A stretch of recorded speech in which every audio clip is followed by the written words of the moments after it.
Well, we loaded up the truck, all ready to roll. Headed out to the office, gonna meet our goal. John was the boss, keeping us on track. With Steve and Ibrahim, we were never slack. But just as we got to the customer's door, Ibrahim slipped and those phones hit the floor. He gave us that grand like, oops, my bad. And all we could do was laugh, though John looked mad. Oh, Ibrahim, you dropped those phones right down. Made a real big bang, made a funny sound. But he made it up with burgers and fries. We left that place with full bellies and sides. Phones on the ground, but no harm done. Just another day under the working sun.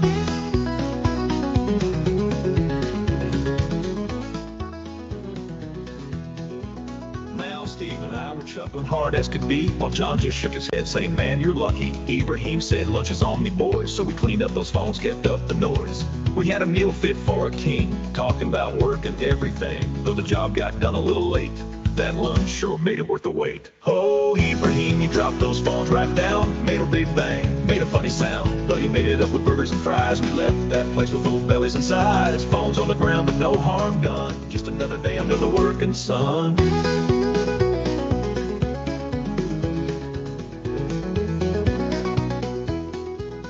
Steve and I were chuckling hard as could be, while John just shook his head saying, man, you're lucky. Ibrahim said, lunch is on me, boys. So we cleaned up those phones, kept up the noise. We had a meal fit for a king, talking about work and everything. Though the job got done a little late, that lunch sure made it worth the wait. Oh, Ibrahim, you dropped those phones right down. Made a big bang, made a funny sound. But he made it up with burgers and fries. We left that place with full bellies and sides. Phones on the ground, but no harm done. Just another day under the working sun. So here's to the team and here's to the boss, to the phones on the ground and no real loss. For every slip, trip, and clumsy fall, there's a laugh and a story for us all. Oh, Ibrahim, you dropped those phones right down. Made a big bang, made a funny sound. But he made it up with burgers and fries. We left that place with full bellies and sides. Phones on the ground but no harm done. Just another day under the working sun. Yeah, phones on the ground, but we're still here. With a good laugh, a good meal, and some working cheer. So if you're ever clumsy, don't feel bad.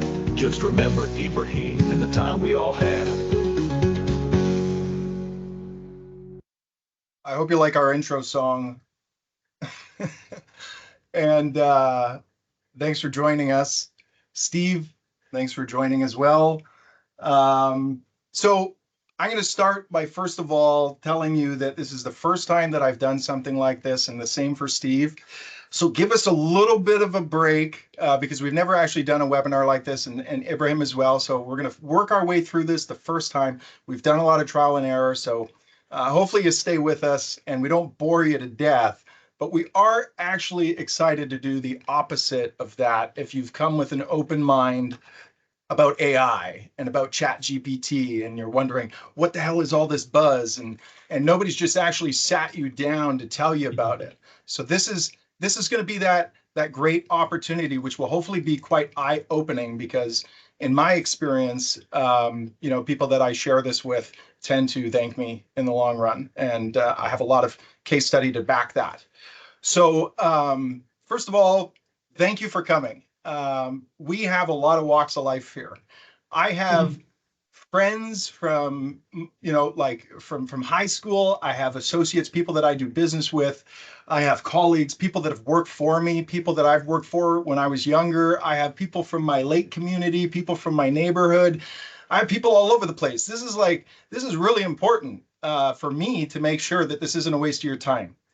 So I put a lot of effort in this, and so has Steve, and so has Ibrahim. We've all put a lot of effort in to trying to make this not about promoting us as a business or me as a service, but helping you understand the potential that is literally right there at your fingertips.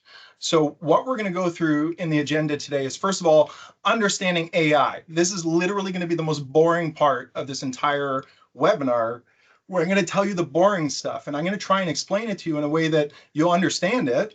And you might get some of it, you might not get all of it, but hopefully you get a little bit of it, enough to at least understand when we get into understanding how ChatGPT works. So we are going to explain as well how GPT works. Some people have heard the name. It's like Bitcoin. Everybody thinks, oh, what's Bitcoin? I keep hearing it all over the place, but I don't know that I could have been a trillionaire if I invested $1, how many years ago. very nice. GPT sort of like that. And then mastering prompts. And what is a prompt? Understanding, like what you put into it is what you get out of it. It's like the old adage that people used to say, what you put in was you get out. It is reality in a large language model.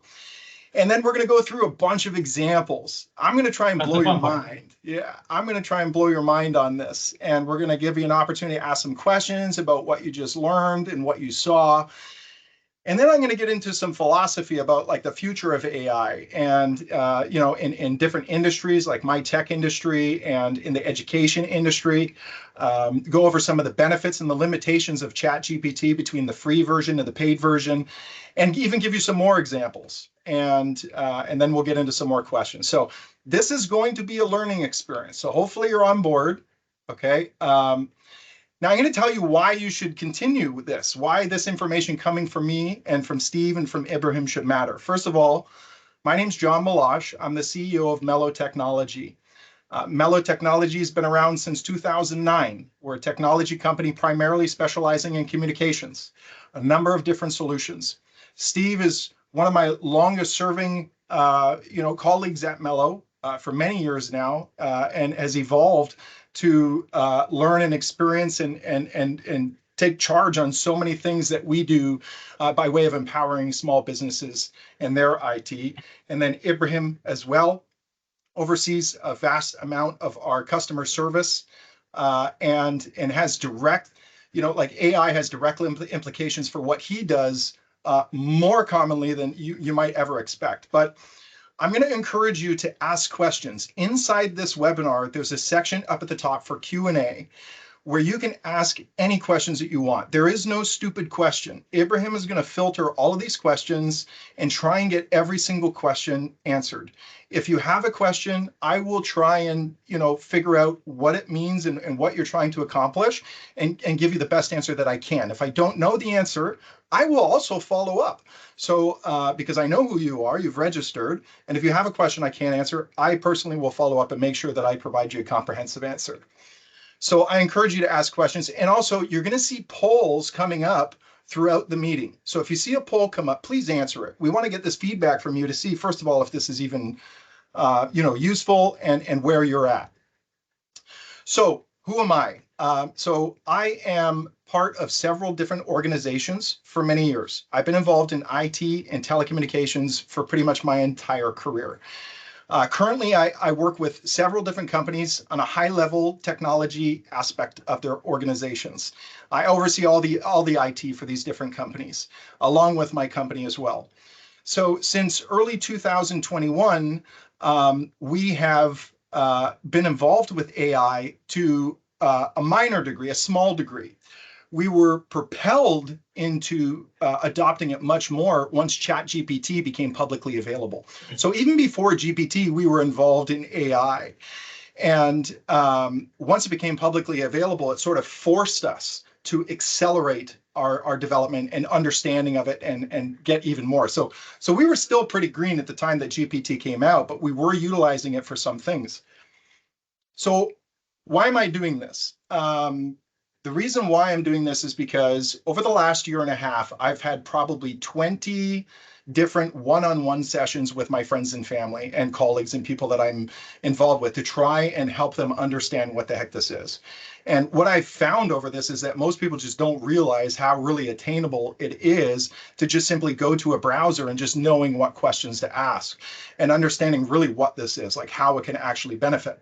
So spending that little bit of time on them over the last year and a half, I've received reviews from people that I've had these one-on-ones with that are like, wow, this is like completely revolutionized the way that I do my business, or I respond to customers, or I analyze data, or, like it's like they're using it every single day, multiple times a day, but not like one of those bad addictions like doom scrolling through Facebook, but like an addiction that's like, wow, I can do this, I can do that, I can do so many different things.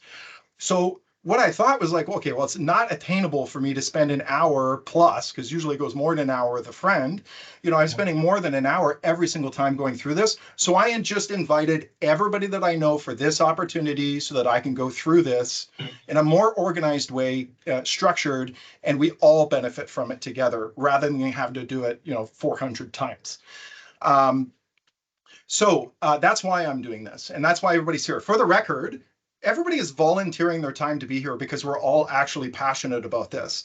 I make nothing off this. There's no benefit to me except just, really just trying to spread the knowledge so that we all benefit. These, the people that are non-technical will benefit the most from this because Yep. you're going to go from like having to know really much of nothing about it to all of a sudden now you can do what the big boys do with their tech. So hopefully we'll be able to get to that.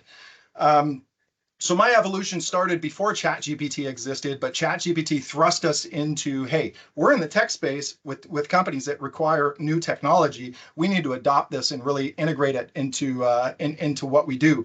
So our next step was integrating it into our business processes and our offerings, and then promoting it to my friends through one-on-one sessions. And now I'm an advocate and a consultant for AI integration. So it's definitely been an evolution for AI for me too. It's been a very exciting journey because of all these different ways that we can evolve tech into what we do. So the objective of this webinar is to display how AI is very accessible. AI can function as a personal assistant for an individual and a career growth for your own personal productivity. If you want to be creative, if you want to understand something or learn about a particular topic. So this webinar is entitled for entry-level understanding of the basics of AI and ChatGPT. So by the end of this, you should have a basic understanding of AI and its utility and how to start using GPT literally by the time we finish this meeting. So really important to understand, I recognize some people on this meeting have a lot more experience, use AI daily. You may gain something from this, you may not. Hopefully you do gain something from it. But understand that some of the descriptions that I'm giving to people, I am giving to them under the pretense that they are not understanding the entire GPT. So I'm going to explain something in really simple terms, and it might not sound like a techie would explain it, and it might not be perfectly technical, but its purpose is to try and help you understand it, not necessarily to be, use the right abbreviations, etc. So what is AI? AI is artificial intelligence. It's computer made. It's like giving computers the ability to think and learn from the experiences that they learn. So much like humans do. If we go through something in our life, we remember it, especially certain things, right? You touch a stove, you're never going to touch it again. That's now programmed into our language model. So instead of just following a set of very specific guidelines about saying go from A to B, AI systems can analyze all the information along that way. It can understand the patterns of information that comes to it, how often, how much, what information is coming. And this allows it to perform very specific tasks, such as understanding speech and recognizing images. It can make recommendations on pretty much anything that you provide it. And it can process all the data that you put into it, even large amounts of data, like a giant PDF, a training manual, summarize a 75-page training manual into one sentence, right? That's sort of what, that's what AI is. So AI is made up by language models. And what a language model is basically the storing of data. And some companies have what's known as a small language model. It's just a language model. It basically, they put all their information into this model, and then they can ask questions to it and interrogate that data on a regular basis. But then you get into things like large language models like ChatGPT, which has a very vast understanding of everything, all kinds of history. It knows basically everything that's on the internet or everything that it's ever been able to find on the internet for many, many years. So that's the difference between a language model and a large language model. Is a language model is like the small sort of independent, you create your own sort of knowledge base. And then the large language model means that it uses information that it's gathered from, everywhere on the internet. So in simple terms, AI is like a super smart computer helper that can learn and make choices a bit like humans do, because its large language models they're a special kind of AI that read tons of books, websites, conversations that exist on the internet, like forums and blogs. So it gets really good at understanding how people actually communicate, how they ask questions, how they instruct, they want things done. And this makes typing instructions to AI very easy. So you don't have to be a coder to work with GPT. You literally, if you can ask your friend a question, you can ask GPT a question, because just like you would say it, you would ask it through text or through voice, depending on the version of GPT you have. So basically, if you think, how do I do this? You would ask your friend, how do I do this? That's the same question you ask GPT. There's no coding required.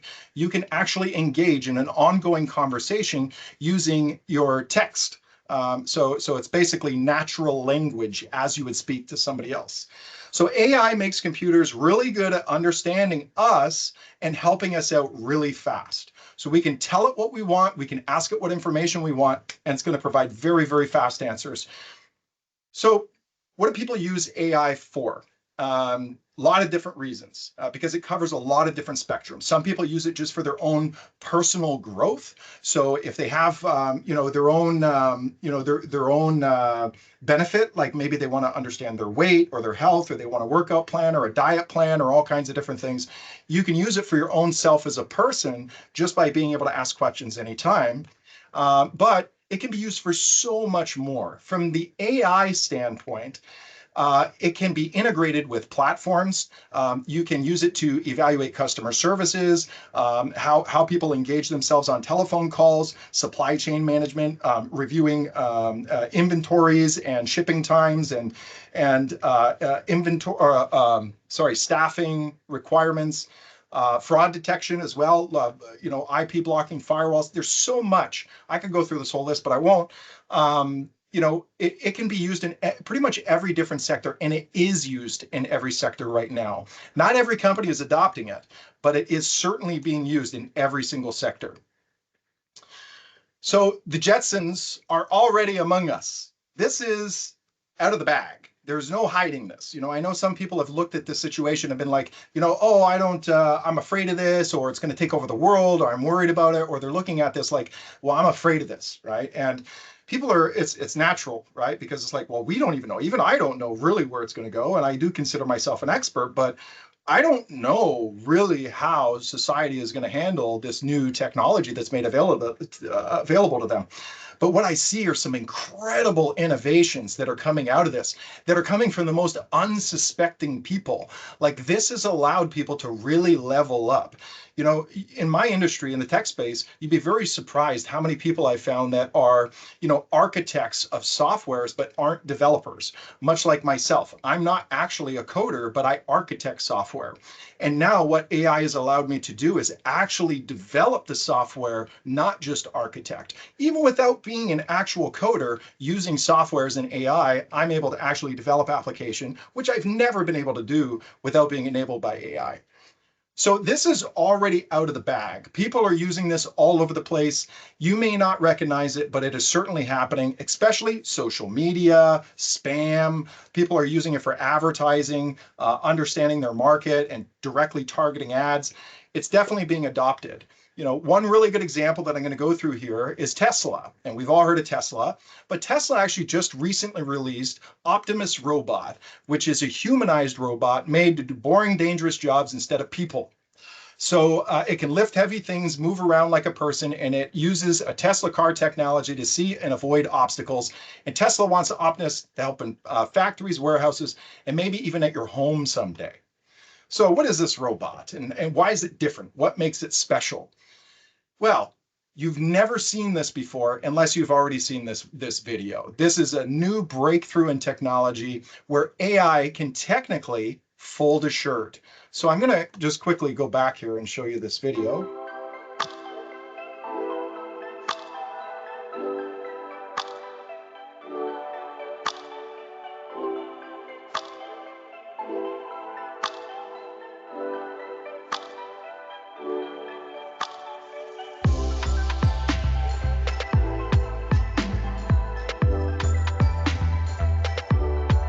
Now, I didn't write the caption at the bottom. That wasn't my typo.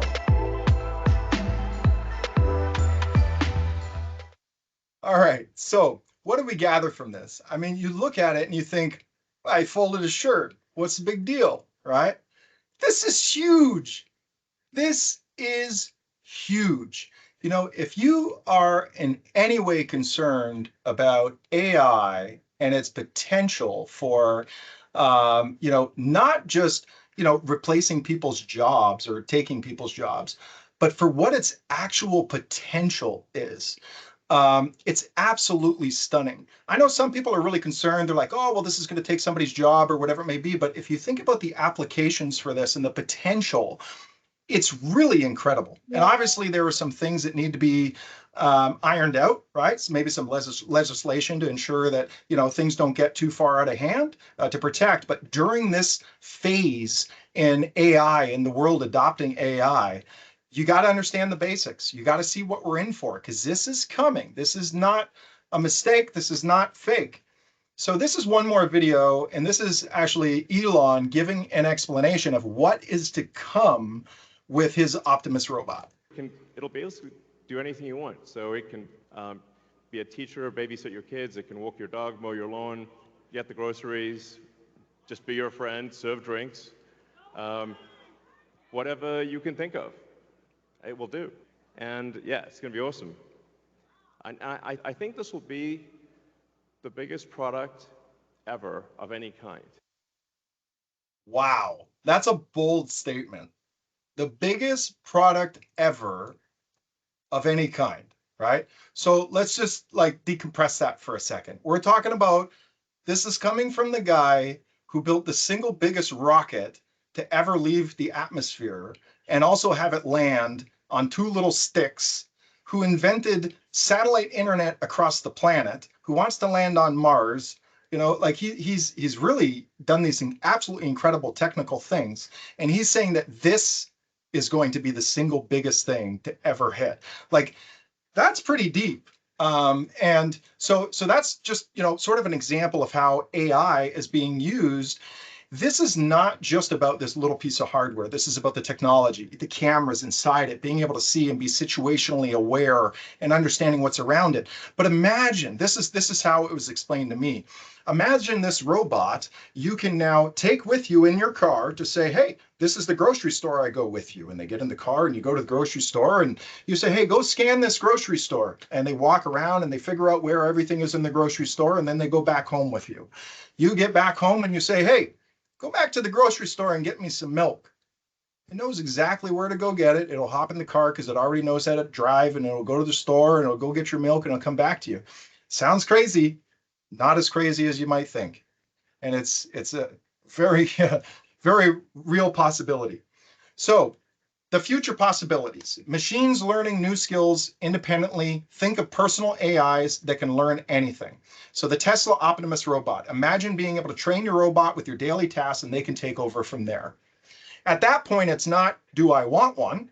At that point, it's, how many can I afford to have, right? Like, that's the reality. If you need somebody to pretty much, like you said, mow your lawn, do your laundry, bring your kids to school, protect you, do anything, right? Like, that's the reality. There's a lot of risk, obviously, because you could tell it to do anything.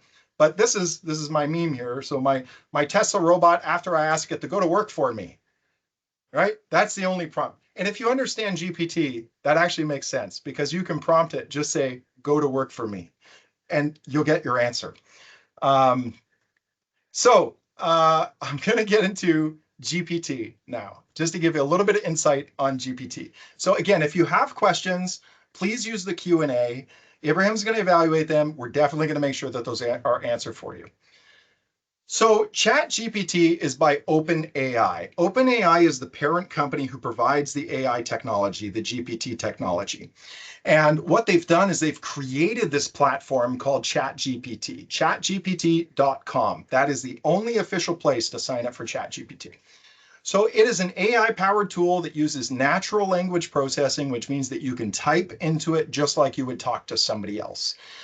So GPT can assist with writing, creative writing, business writing, academic writing. It can generate ideas. It can create social media content. It can give you ideas and recommendations. It can help you brainstorm. So it can help you understand ideas and topics and literally just pivot on a dime at any time. I don't want to learn about this, now learn about this. And it can help you with self-care. So understanding your body, understanding, your everything about you, symptoms. You can train it on what your experiences are, your weight, what you eat, everything, and be able to use that to help you, right? So you put your measurements in there, and now it can provide you insight. So GPT is made up by different modals, as they call them. Models, modals, people pronounce it tomato or tomato. And the modals are the different ways that you can interact with the AI. So one way that you can interact with the AI is through text. So basically, you just type. You're writing, you're answering questions, summarizing, translating, brainstorming, all through text. The other way is through code. So if you're a developer, you can actually speak to the GPT through code. You could say, hey, here's my code, and I want to know how to fix this or how to do that. It's that easy. The other way is for image generation through DALL-E. So image generation through DALL-E is where you get creative. You give a description as to exactly what you want to see, and you tell it, and it will create a really nice graphic to go along with whatever your request is. And it's impressively good. So far we've got the text, the code, and the image modes. The next ones, the last three, are the audio models, which is called Whisper through GPT. And that function is to transcribe and translate spoken language in any language. So if you speak to it in English, it'll transcribe text. And if you speak to it in French, it'll transcribe text. And you can use that text for really whatever you like. And video modals. So the primary function is to generate or interpret video content. So I have one example here to show you about, this is a video that was 100% created through a text line. It was given very simple instructions and it generated this text or this video.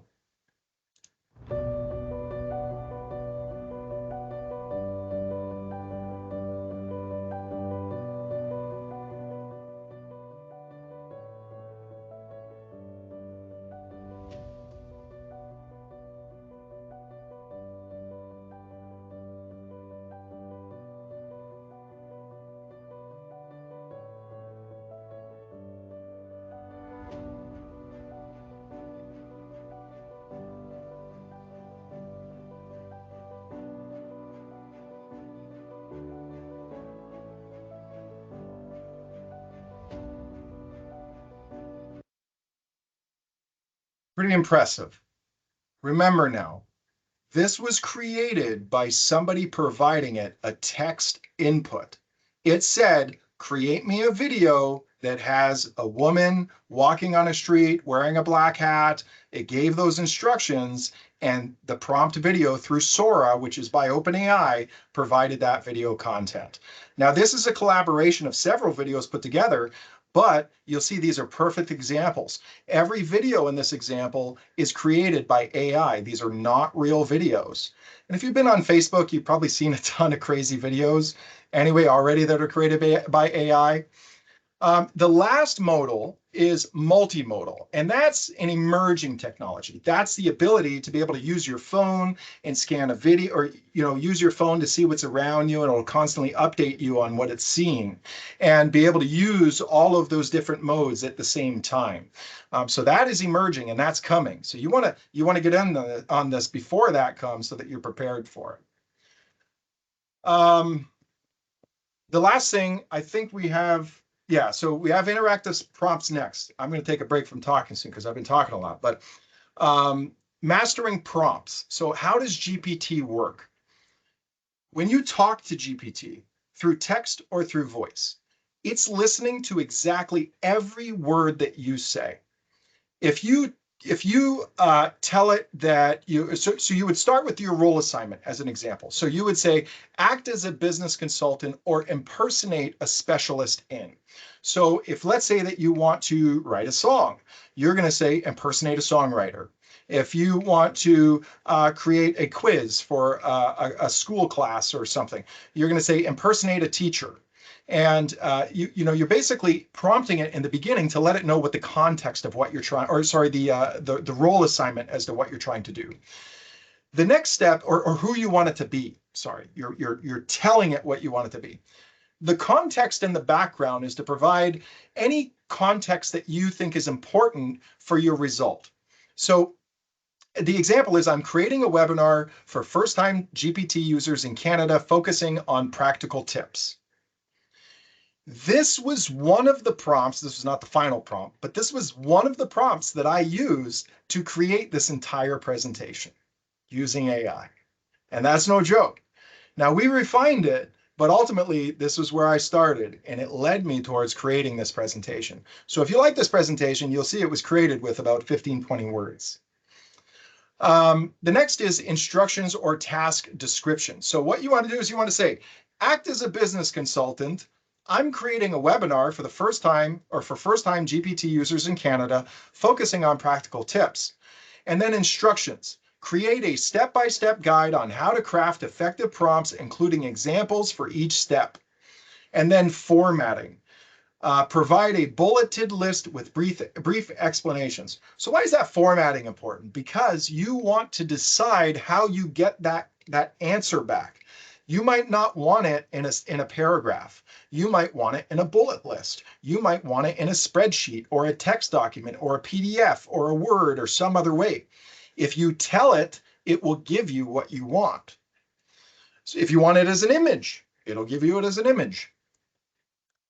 So that is mastering a prompt. You've got your role assignment saying, hey, impersonate this. I want you to be this guy. I want you to be this guy because this is what I'm hoping for. This is what I need you to do. And this is what I want you to provide me. Now we're going to give you some examples of this. So we've passed, hopefully we passed the really boring part. And thank you for staying online. I appreciate that. That being said, I want to introduce Steve. Steve is an absolutely integral part of our team who has graciously volunteered. He was very excited to do this because we are very passionate about this. We help, like, it's no joke. I'm helping my friends every day. I'm pushing this like it's penicillin. I don't reap any benefit, really. I mean, like, people recognize that, you know, we know what we're doing, but the idea here is that you're going to benefit from it. So Steve is now going to take over. And he's going to give you some prompt examples. He's going to show you GPT. He's going to share his screen. He's going to show you some specific prompts. And then I'm going to take over. I'm going to show you some additional prompts. And then we're going to continue on the presentation. Okay. So Steve, I've given up control. I'm going to leave it up to you at this point. Thank you. All right. Thank you, John. Hello, everybody. I'm Steve Martin. I work at Melo Technology as a technical support supervisor. And yes, there's 2 E's in my name. That's not a typo. That's how my dad wrote it on my birth certificate. Boy, that I wish that he had ChatGPT to correct that typo. But well, now I have a story to tell, right? So show some love and reaction with heart if you love your dad, regardless of the name they give you, that you gotta stick for life. So with that in mind, let me just share my screen. And we're gonna do this very in an interactive way. I'm gonna give you options about what we're going to do and then play with it. So feel free to ask questions about it or react with it if you like it. Thumbs up, applause. I take all the affirmative reactions. So don't be shy. We are not. Okay, so I guess I'm gonna do very simple things down, but I know we give you like a lot of technical stuff, a lot of technical stuff, but now we can play it a little more simple for you to not be afraid or anything and just give it a shot. Okay, so number one prompt that I use every day is when I want to learn something, okay? So how can I use ChatGPT if I don't know something and I want to know? So one of those prompts, and I have it copied here, I'm just gonna copy and paste. It's gonna be like this. So impersonate a subject matter expert. Explain, in this case, Bitcoin, because Bitcoin is a whole different world and very hard to understand. So I'm gonna use Bitcoin as an example. So explain Bitcoin in one sentence. Also provide a more detailed explanation, but keep it very easy to understand. So let's see how that reacts, okay? Shall we? We're gonna hit enter, and let's see what it says. By the way, react with a thumbs up if you can see my screen, just to know if I'm showing the information or not. Thank you, Evie, as always. All right. We're gonna assume that everybody gives the thumbs up, okay? I'm gonna take that as a yes. So let's see what ChatGPT provided or answer about my questions, like any other question. So Bitcoin is a digital currency that allows people to send and receive money directly without needing a bank or a middleman. Hence, that's why it's better than fiat currency.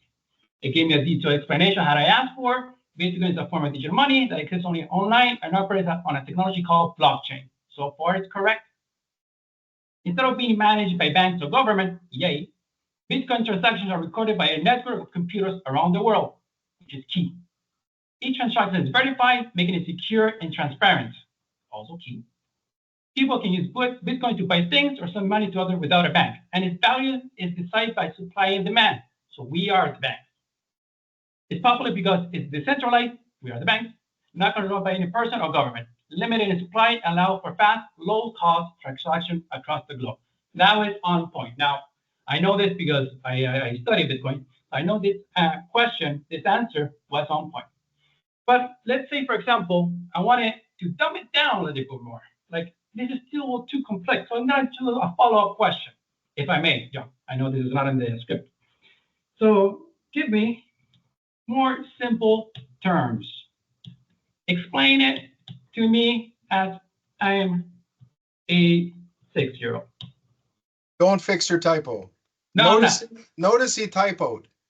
It Notice doesn't even care if you typo because it understands contextually what you want. It doesn't care about just that one word with a small typo. It will ignore that, understand what you meant, like a human would. And thank God, because I'm going to put a lot of typos here. That's my name. So let's see. So with Bitcoin, if you want to send some to a friend, you don't need to go to a bank or ask anyone for permission. Very simple terms. I can understand that. You just send it directly to them. All the computers around the world will keep track of it, where the video goes, so no one can cheat. Perfect. That's the security section of it.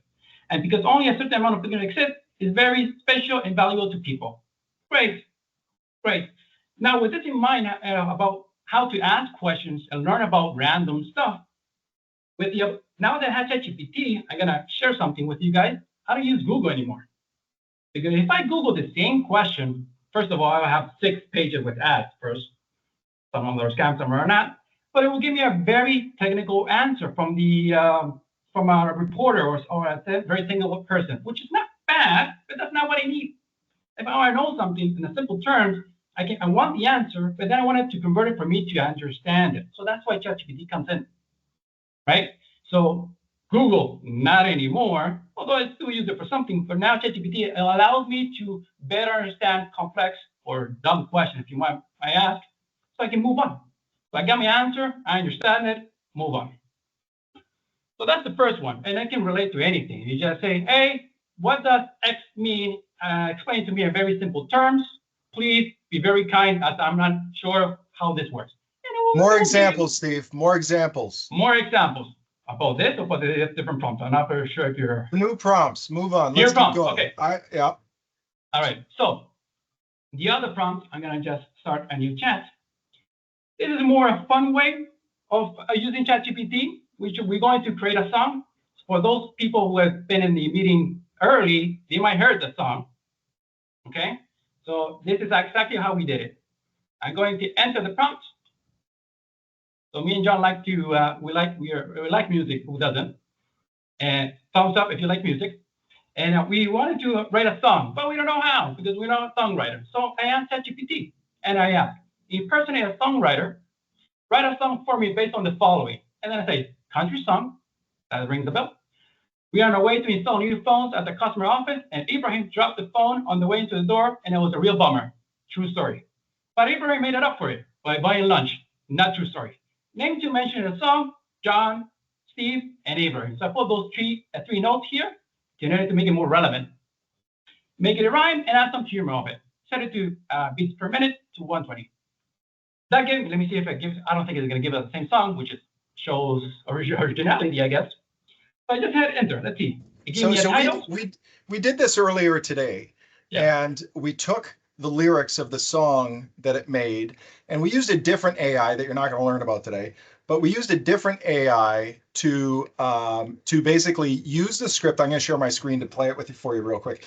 We used the script in the AI to create the music and the person singing the script. So basically, we went from just an idea of what he put to an entire song, created and produced a final song. And this is just like the idea of that prompt. So you can hear how good it is.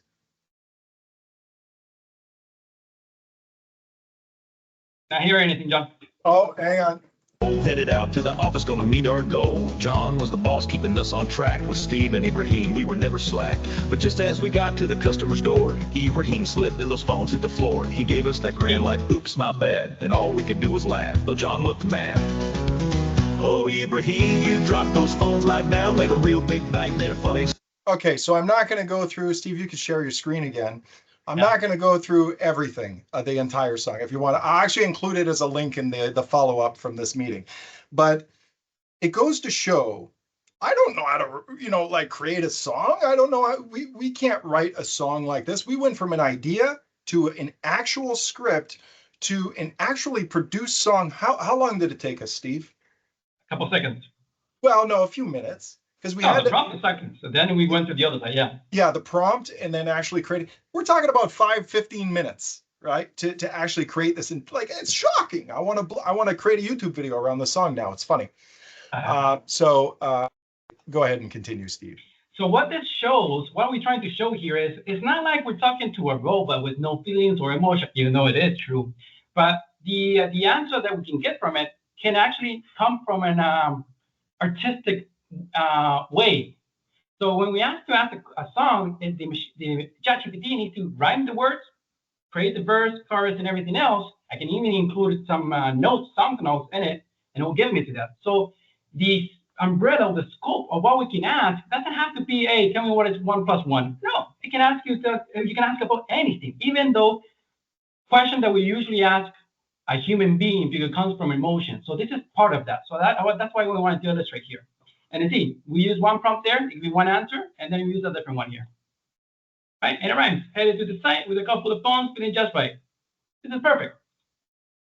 All right, and a more serious note, we're going to use, for example, let's say I'm an entrepreneur and I'm starting out, or I just want to see what is around. So I'm going to ask ChatGPT for something that it usually takes a lot of money to do, and a lot of people to do it. But we're going to see who are our competitors. In this case, I'm going to use an organization as an example.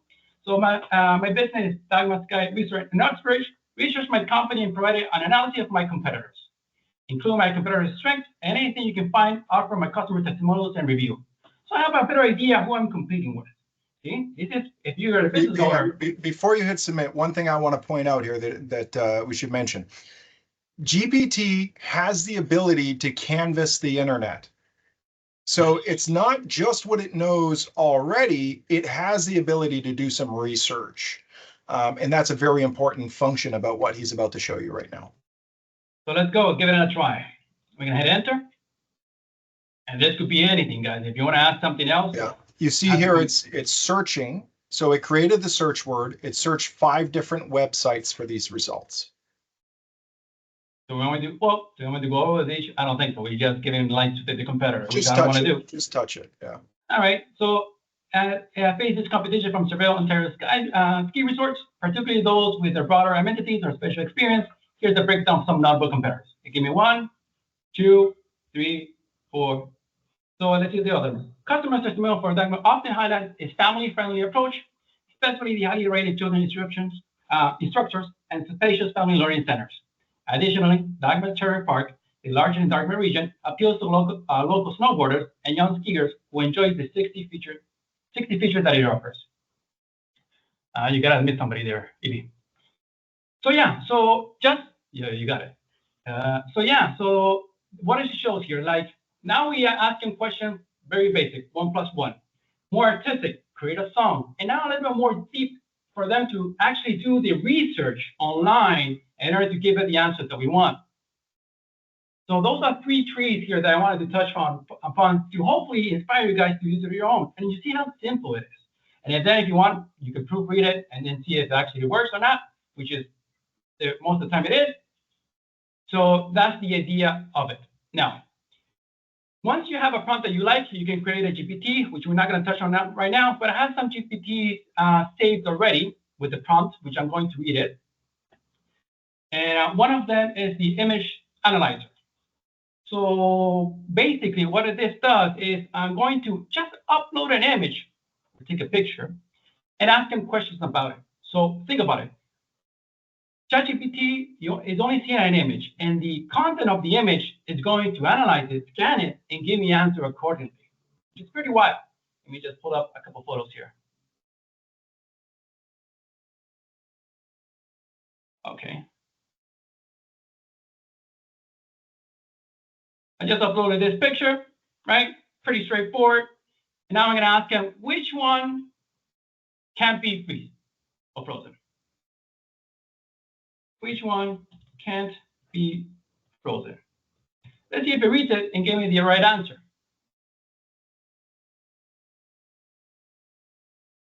Grains and cucumber, is that true? It is.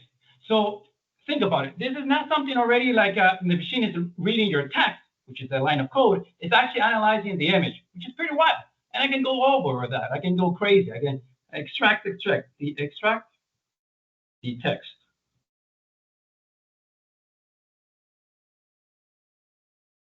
There you go. So I can copy and paste it whatever I want to use it, and utilize it as well.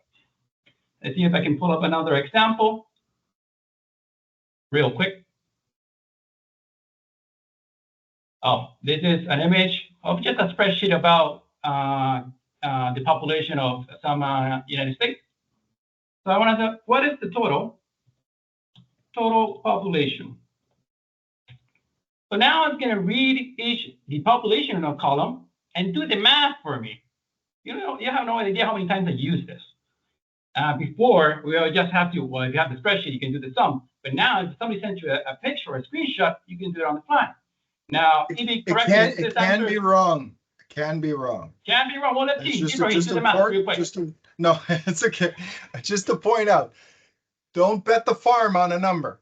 Okay, it's always important to check AI. That's probably just a good point to bring that up. Well, let's see. What is the population of Alabama? That one got right. All right, pretty wild. And again, extract the text with a typo. Let's see if you understand. I think somebody's got a question. Let me see if I can. I'll unmute you for a moment. If you want to ask let's just hold the questions because we got a bunch of prompts to get through, and then we'll definitely answer the questions. So if you could just ask your question in the Q&A, and I will certainly get to it.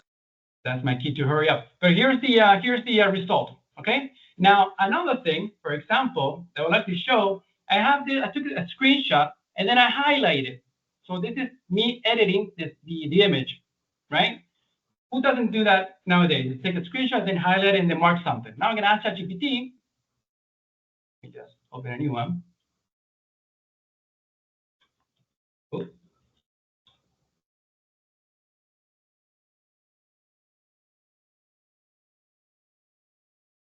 Extract the marked part.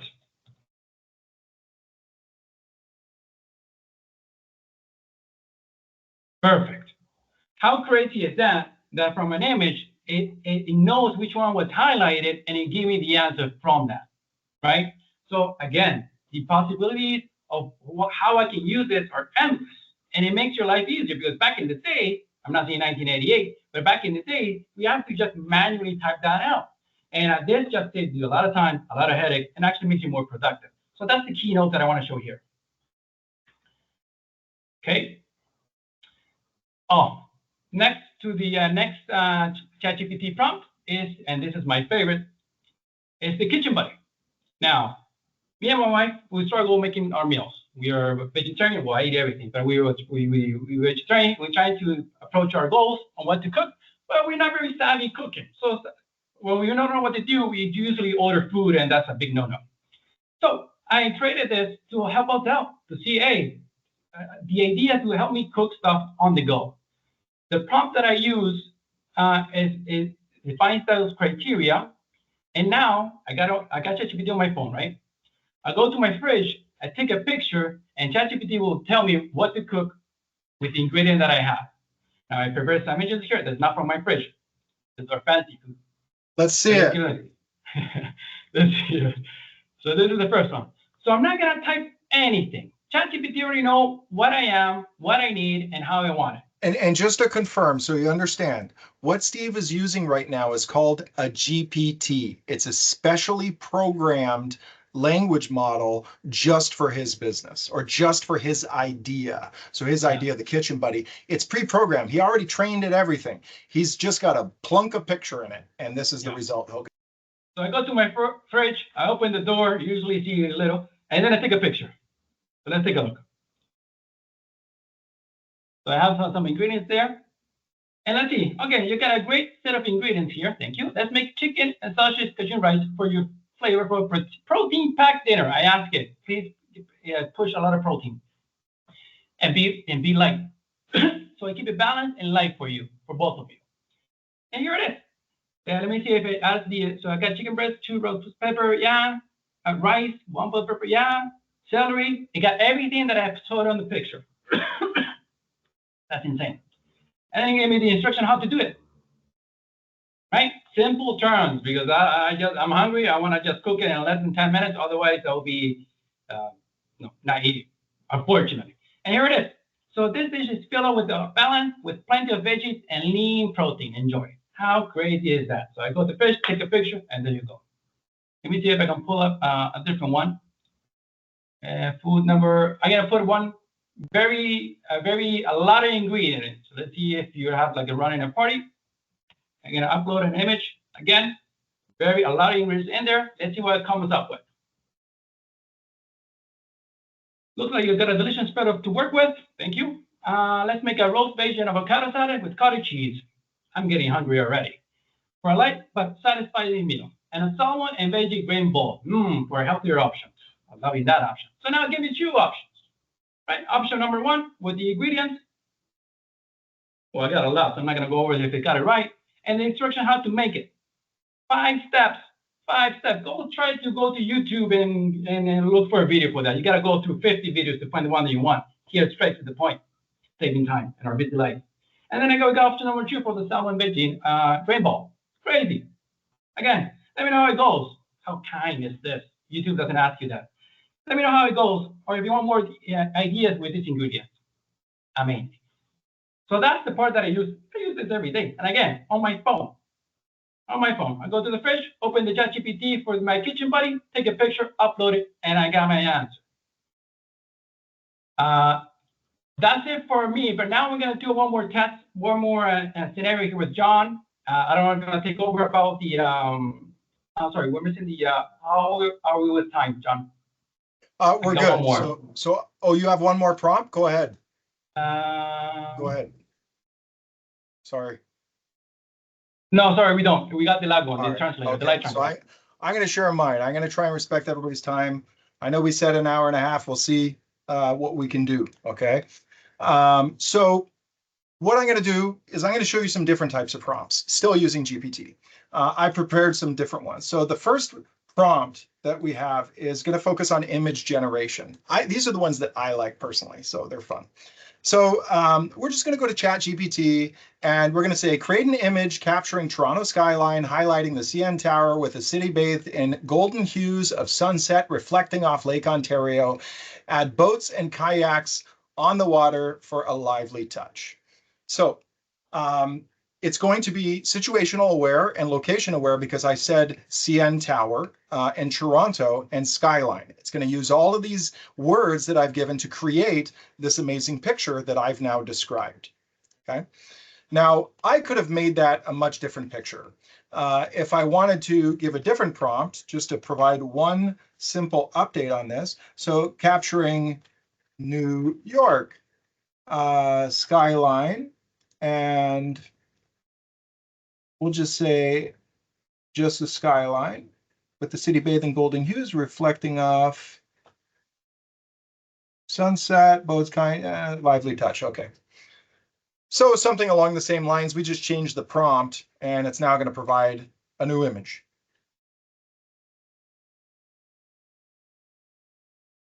So now we've got New York. Now, do you think this was a picture stolen off the internet? One that you'd get sued if you used it online? No. An AI image was actually created by you with your input, with your text into GPT. That is your image. although AI was the tool used to create this wonderful image, it is actually my image because I created it with my own words. I'm the artist. So this image can be used on the internet for marketing, advertising. You can sell it. You can, I'm not going to advertise it, you sell it, but technically, it is your image to use how you like. And you can continue to generate images. Now, GPT does have limits on how many images you can create, and hopefully we don't meet that cap while I give you these examples today, okay? But that's an example of how to create a city skyline. Now we're going to create a bit more of a comprehensive prompt for an image. So this is where I put more detail into the type of image that I want, because you can create a prompt for an image that is pages and pages long and has all kinds of different details. But to make this simple, one simple paragraph of a description for an image. So it's a real winter scene in downtown Toronto featuring a giant ape in colorful pajamas with quirky patterns like stars or bananas, and a vintage wrestling helmet with shiny details towering over a skyline. The ape is reaching toward the CN Tower as if about to high-five it, with snow-covered streets below. To add randomness, there are floating balloons shaped like famous Toronto landmarks, small UFOs whizzing around. This is a very whimsical prompt, okay? Obviously, not a Google image search, right? So let's see what we come up with.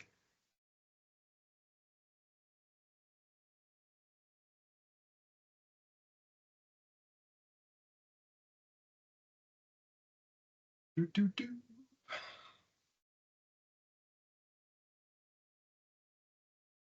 I mean, did you expect something different?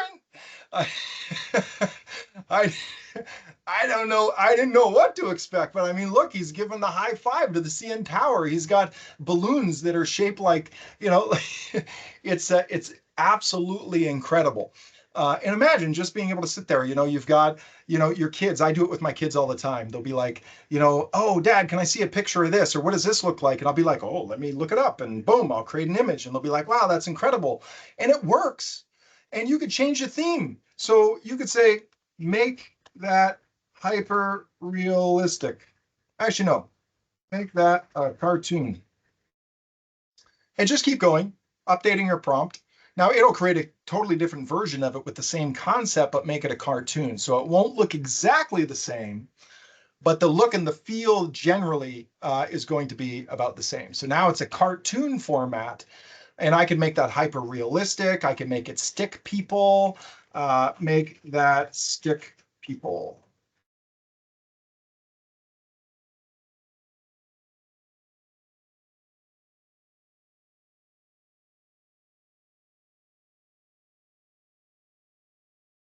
Sometimes when creating images and doing prompts, it can take longer than expected, but you can be patient.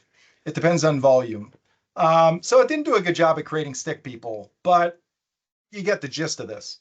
I'm going to move on to another prompt.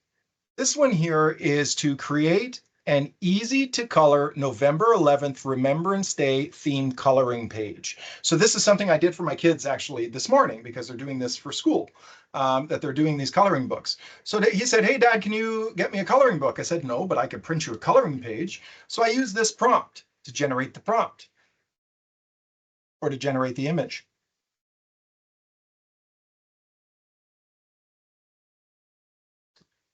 Very simple coloring page. So now I can download this image and just print it on my printer. But wait a second. He said, no, my teacher said that it should have something to do with beavers. So can you add beavers and make it a typical Canadian stereotypes?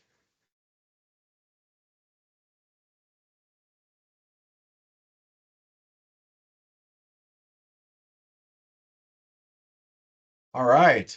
So now we've got the beavers, we've got the Canada Leafs, the flag, a gun. I didn't know we were known for guns, but whatever. GPT seems to think that we are. And I can continue this prompt to keep going. So if I want to add one more, I can say now create two more and add slight hints of color. So you see it had the red there. I thought that looked cool. So let me add some more color to that.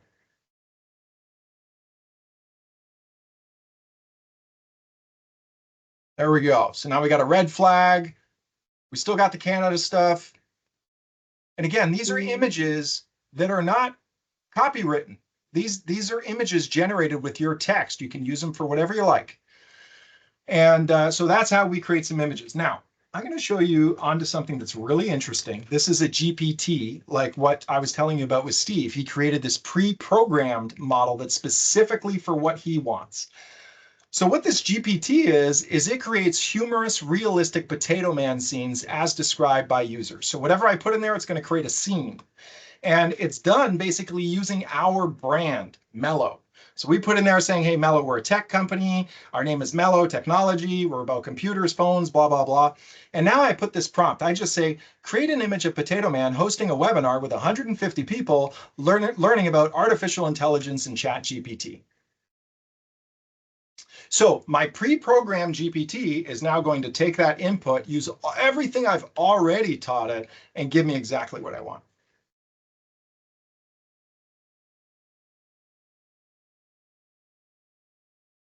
Here we go. This is me giving a webinar to 150 people as a potato.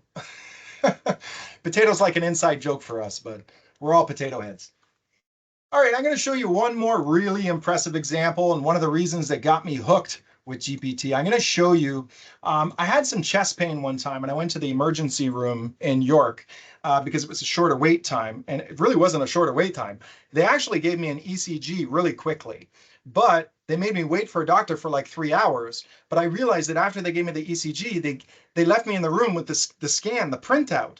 So what I did was I took a picture of the ECG and I put it into GPT and I said, pretend to be a cardiologist and review this ECG, explain it to me in very simple to understand terms, and let me know if I have any health concerns.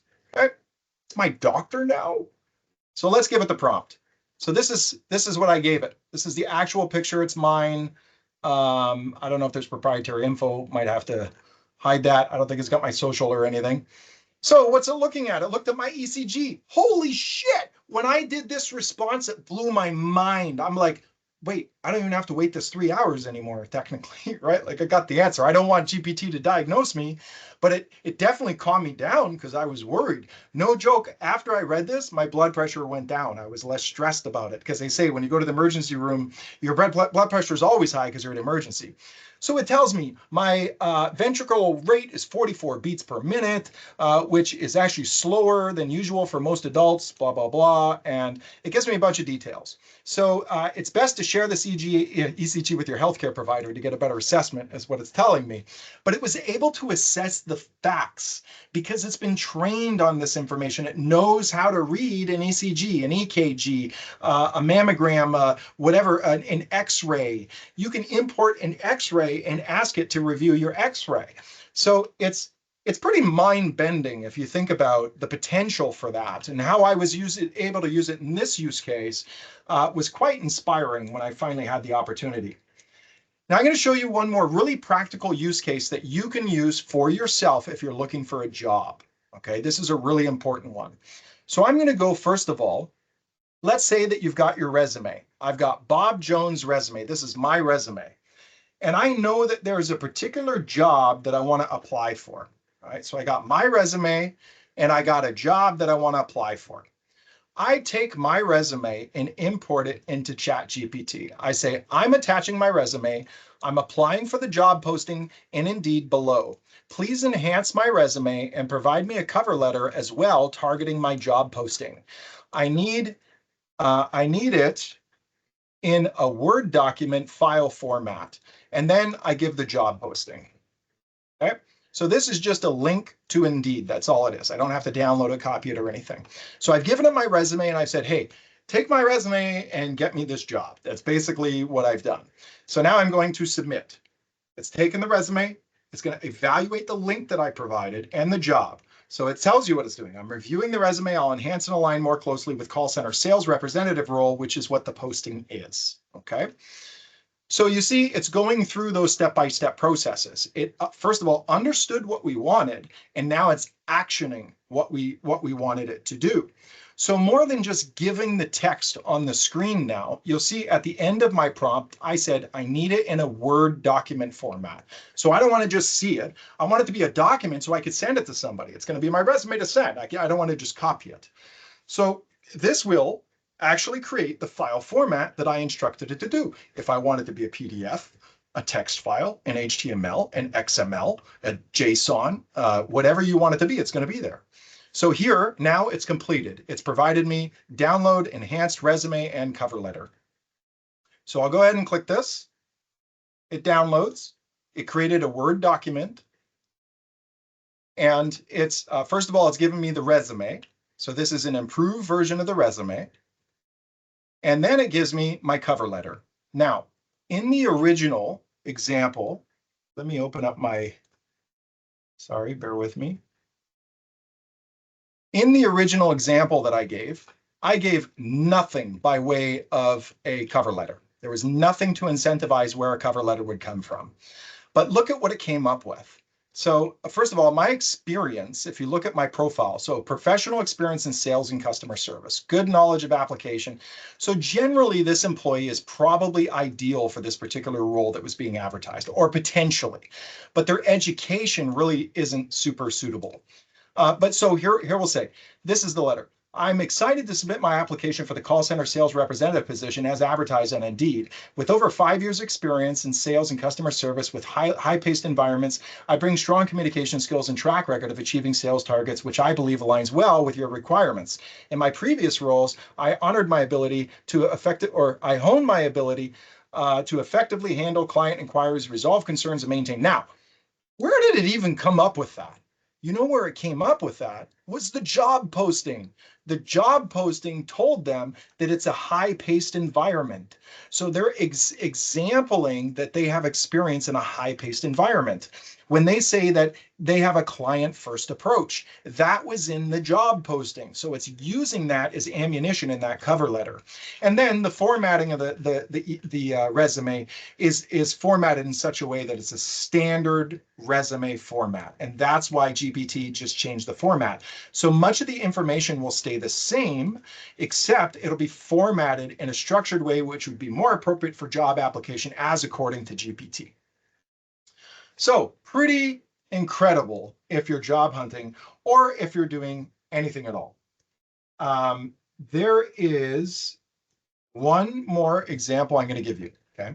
So this is what I use in my business and started before we actually implemented this into our technology. So we're in the telecom business. We have telephone calls for our business, and then our customers have telephone calls. So we have the ability to transcribe a call into diaritized text, which means that it's separated by speakers. You've got speaker 1, speaker 2, and it can separate them based off the conversation. So what happens is once we transcribe the call, we then have the entire transcript. So if we, hang on one second here, let's take this, and we're going to take this and go with timestamps. Oh, with speakers and timestamps, my apologies. All right, so we're going to take this conversation. This is like I don't know, maybe a 10-minute phone call or something. And we're going to start a new GPT.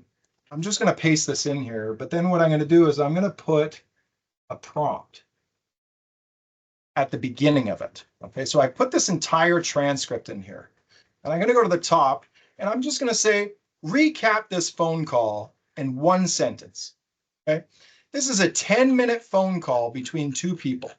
Okay, and I want it recapped. It's a 17-minute phone call. Sorry, and I want it recapped in 1 sentence. That's the prompt that I put at the top. Okay. Now I put this here just to indicate, so GPT knows, like everything below this line. Just it's a habit you get into. So I hit submit. Recap the 17-minute phone call in 1 sentence. So John discussed with Eric, a representative from Security Tech, the need to replace worn pack poles at the current office, secure timely replacements, and outlined a separate project involving data cabling and equipment installation at a new office opening in Laval in November, agreeing to follow up with details for each project. Right? So it's like, wait a minute, a project to report pack or what? Pack poles? Why do pack poles need to be replaced?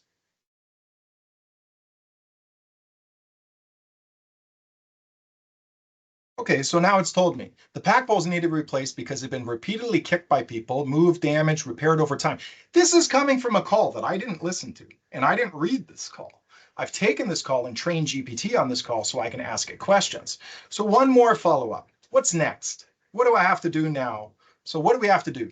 So next, Eric will check with the supplier to confirm the price and delivery timeline of the pack poles to meet John's specification. Additionally, John will follow up with further details about Laval office projects, including whether the new office will need pack poles or if they need to be included with furniture.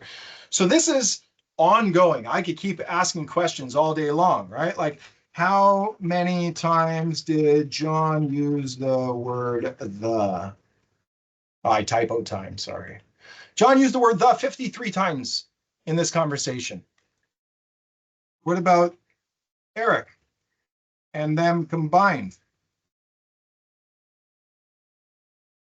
So Eric used it 24 times and then plus mine, so 77 times.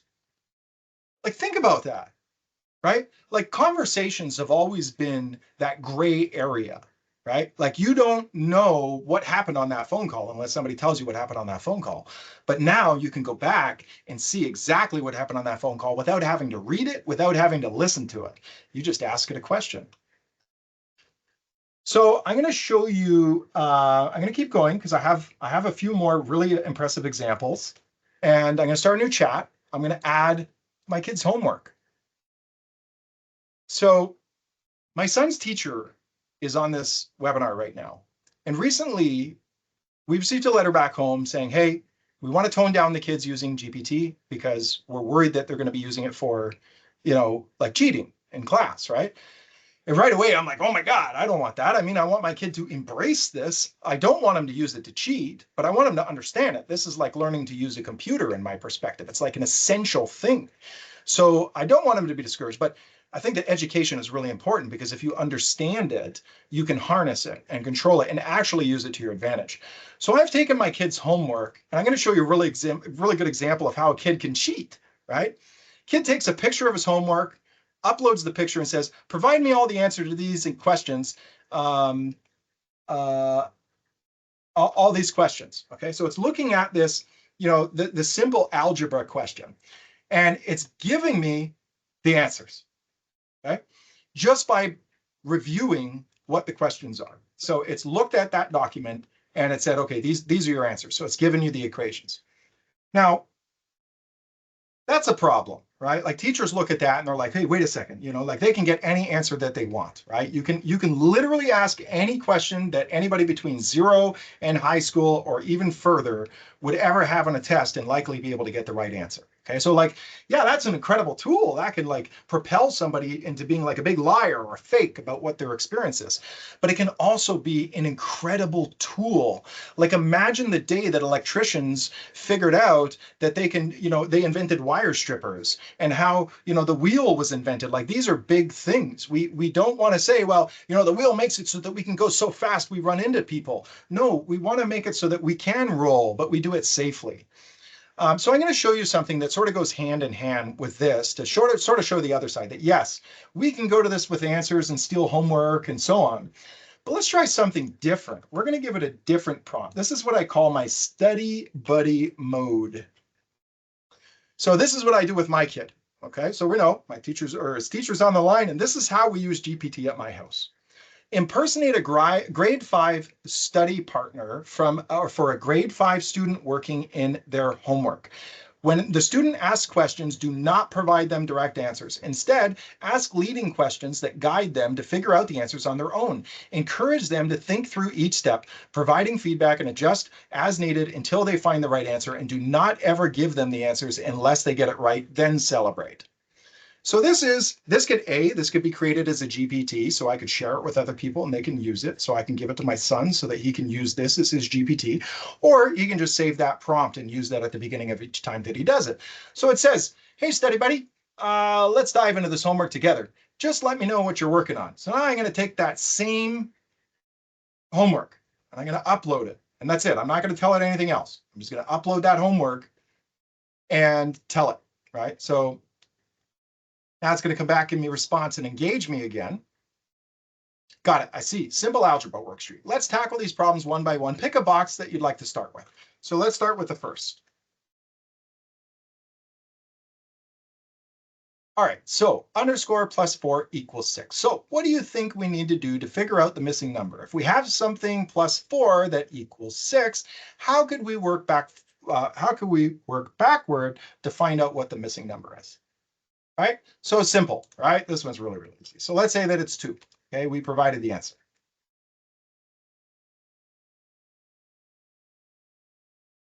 You got it. All right, 2 is the missing number. Great. Let's move on to the next one. So blank minus 4 equals 8. Right? So what do you think we can figure out? Is the answer 11? Let's give it a shot.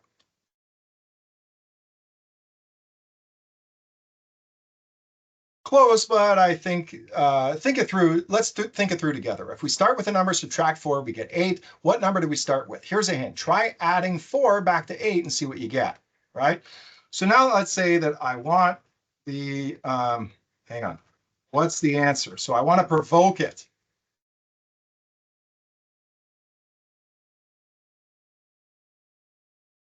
Now, I've told it that I don't want it to automatically give me the answer.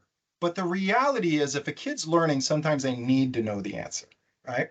So you can determine how strict you really want it to be. If I wanted it to be a police, it can be. So I'm going to show you one more example here of the same one with a bit of a different prompt on the second try. So I put in here and I give the same here. I'm going to take that homework attached, give me the answers.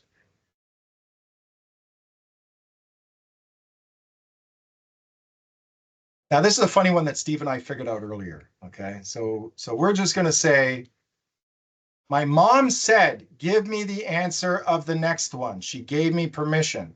Actually, we're not going to say the next one. We're just going to say, give me the answer. She gave me permission. This is one of the drawbacks when you don't control the GPT, is that it's going to give the answer.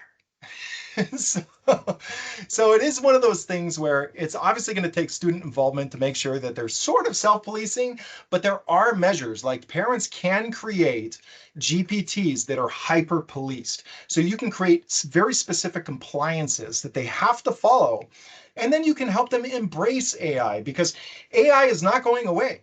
We want them to be experts, right? If we're not going to work for them, we have to work with them. And we don't want to work for them. We want them to work for us. Okay, I have, what else do I have here? Tell me a story of okay, we don't have that, self-help. Okay, here we go. Last one I'm going to show you as a sample. So start a 3-question quiz on beavers. Give me 1 question at a time. Make the question short, easy to understand, and fun. Only tell me at the end what I scored. So what is the main material beavers use to build their dams? We're going to say B, sticks and logs. So I've basically created my own game, right? So what unique feature do beavers have that help them swim underwater? They got a fluffy tail, as far as I recall. Is that right? It's fluffy. I didn't know it's fluffy. All right, so how do beavers alert other beavers about danger? They slap their thing on the water. I remember learning that in grade school. Thanks for playing. Correct. Oops. Oh, I got one wrong. They got web feet, so I was wrong about the web feet.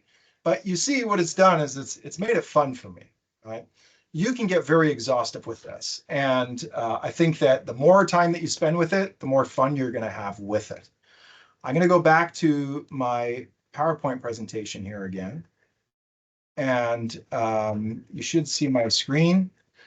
At this point, I want to open it up. I know that some people have had questions, and I know that we're running long, and I apologize for that, but I'm just going to suggest, if you're willing to stay, I'm going to stay. But if you have to go, I totally understand too, and this will be recorded so you'll be able to pick it up. But I want to continue because we're all here, and I want to give you as much time as you need. So are there any questions about what we've already come up with, Ibrahim? Yes, there is a few questions. So let me just scroll down and go to the first one, and we'll work our way up.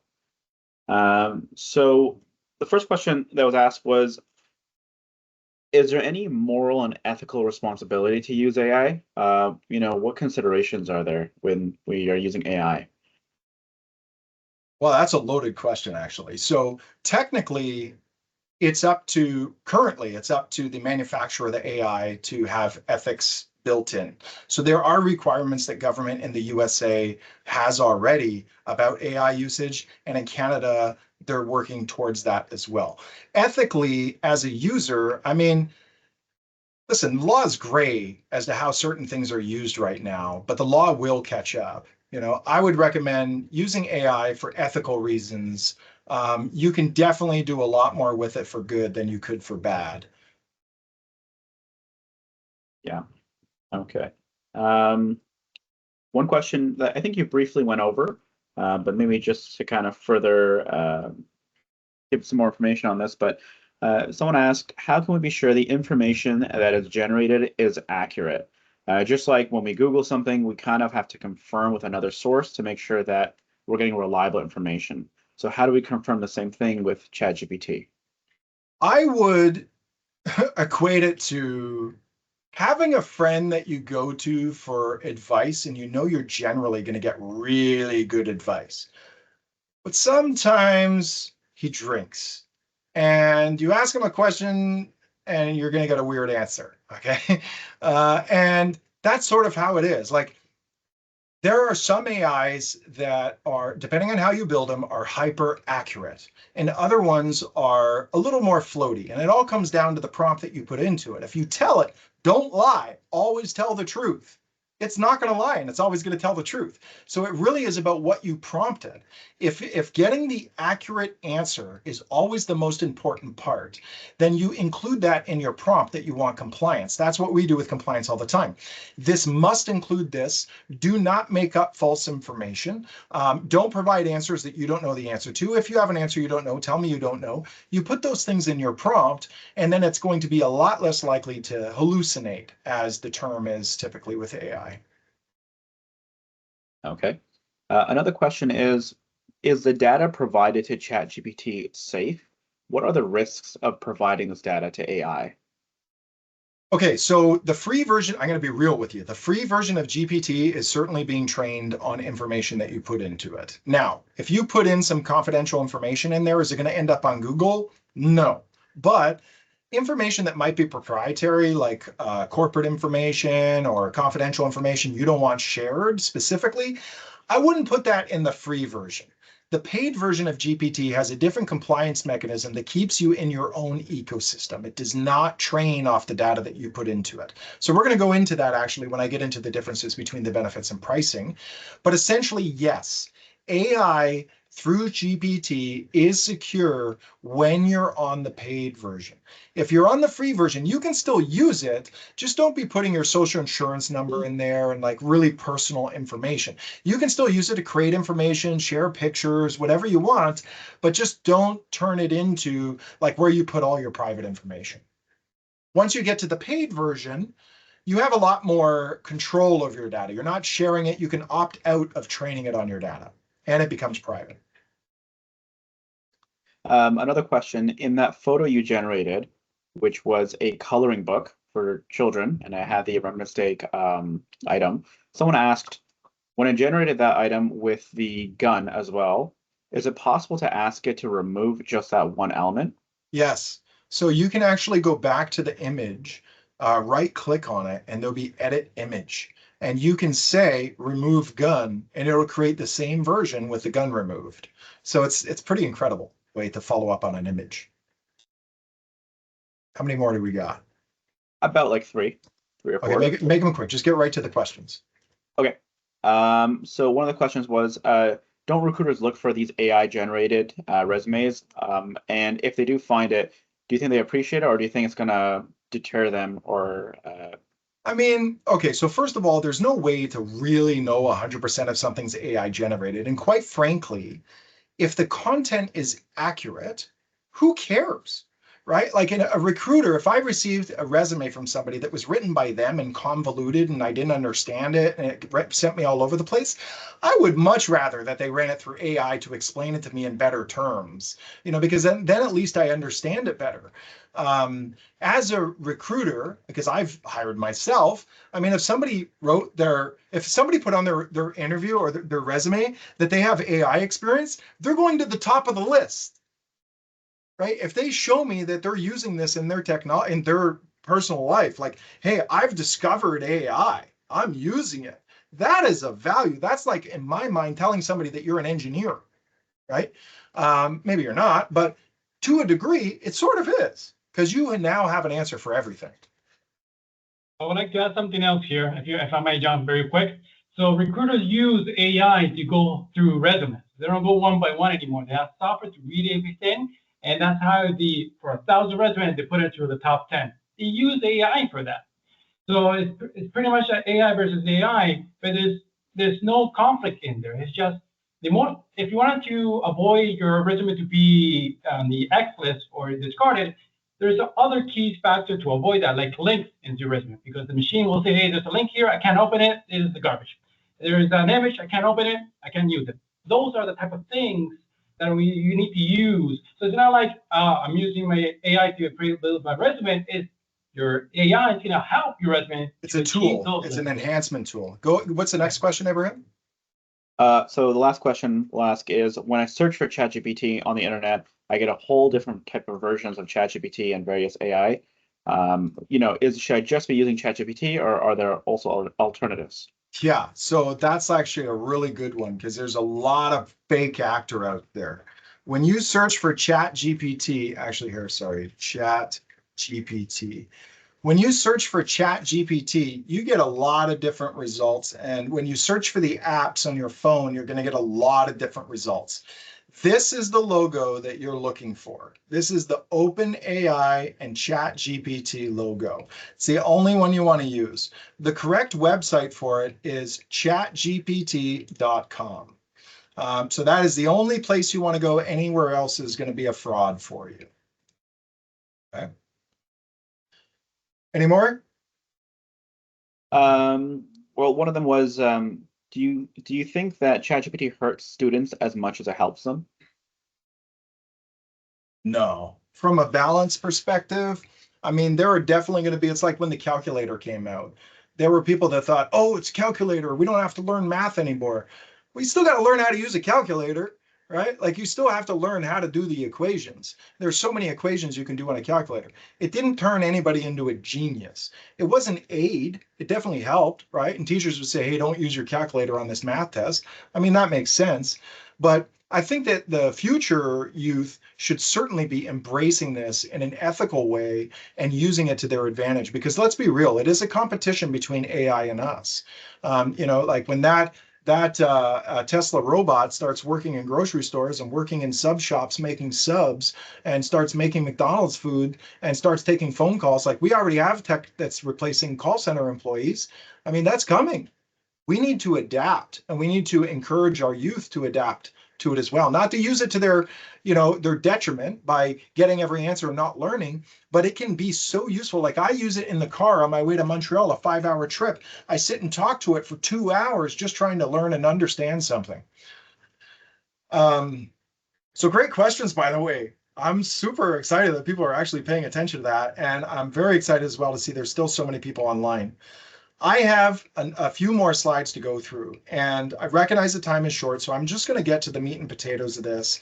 I've had the screen up for a little bit. There's just so many different uses in daily life as you as a person, not even as a company.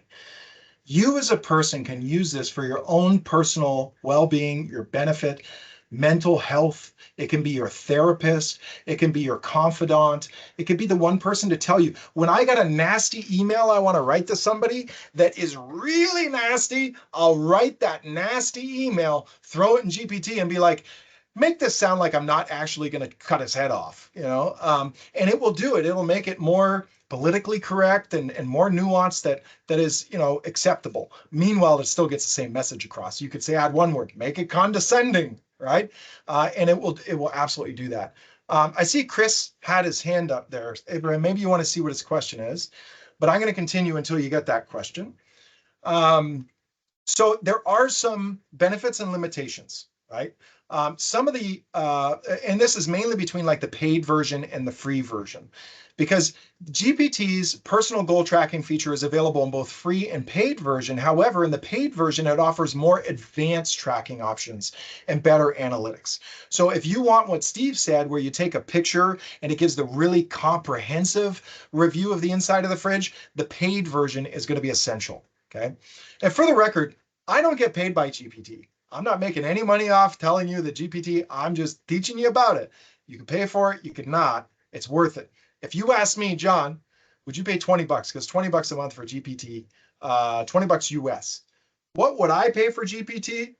Listen, at my level in the tech space that I'm at and understanding what GPT is, I would pay probably $5,000 a month for GPT for myself personally. Okay. That is not a joke. Now, I pay for it for my employees. Every employee in my company has GPT. I pay for their subscription every month. And it has revolutionized the way that we operate on so many different facets.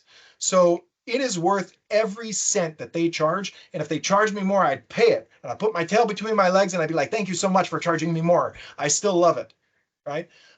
Because it's cheap. It's worth it. The free version, yeah, you can use it for free if you want to get your feet wet, right? But you will quickly realize, I think, that the paid version is absolutely where it's at. And it's not much, 20 bucks. So free versus paid. The free version, you get assistance with writing, problem solving, more access to GPT, limited access to GPT-4o, and limited access to data analysis, file uploads, vision, web, browsing, image generation. And you can use custom GPTs, but you can't create your own custom GPTs. Remember, the creation of GPT is where you create your own model that you can ask questions to, like what Steve showed with his fridge. So you can use one of those that somebody else created, but you can't create your own. When you get into the paid version, the plus version of ChatGPT, so that's for people that want to like amplify their productivity, they want to do more with it, use it for real things. You get access to OpenAI's O1 preview, which is crazy. O1 is a different level of language that has much deeper insight and thinking. So it's not focused on providing the answer in 2 seconds. It's focused on providing the best answer. So it'll think for a few seconds and then it'll stop, regroup, and then it'll think again, and then it'll just keep refining to provide you the best answer for the simplest question. It's absolutely incredible. You also get 5 times more messages. When you use the free version, you use it enough, it's going to be like, hey, you're out of minutes, or you're out of messages. And then it's going to be like, try again in like an hour, or try tomorrow, or whatever it may be. With the paid version, you get many more messages. Often, you're not going to run out of messages, so it's much more convenient. And by the way, I do recommend this not just for yourself, but for your spouse, your kids, your employees, people you care about, your friends. Give it as a gift for Christmas. This is like the best gift you could give somebody for Christmas. A gift certificate to GPT, man. That would be way better than anything you put on my wall. You got one more question, Ibrahim? Did you have a question? Yes, Okay. The questions do come in. I have some meatier questions. Maybe we can do later. So let me just take a quick peek right here. So you did answer one of the questions here. Will you be advising on the benefits of the paid version? So thank you for going over that. One question was, how do you train the GPT on certain topics? For example, as a math trainer, maybe ongoing training. How do you do ongoing training with a GPT?